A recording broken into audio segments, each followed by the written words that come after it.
এই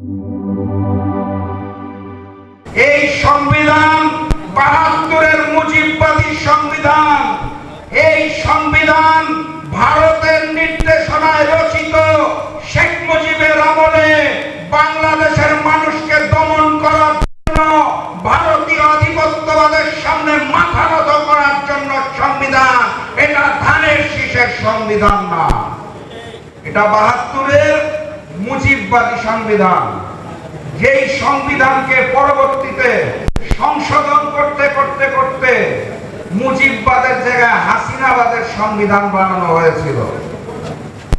এই মুহূর্তে জনাব সালাউদ্দিন সাহেব চাইছেন এই মুজিববাদ হাসিনাবাদের সংবিধানকে পরিবর্তন করে তারেকবাদের সংবিধান তৈরি করার জন্য।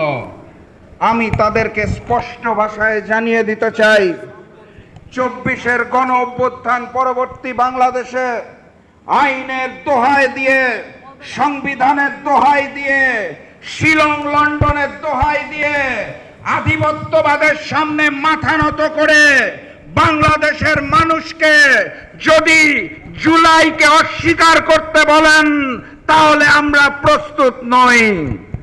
আমরা প্রস্তুতি গ্রহণ করেছি জুলাইয়ের শপথে দীপ্ত হয়ে জুলাই সনদ বাস্তবায়ন হওয়ার আগ পর্যন্ত আমাদের সংগ্রাম চলছে, আমাদের সংগ্রাম চলবে ইনশাআল্লাহ।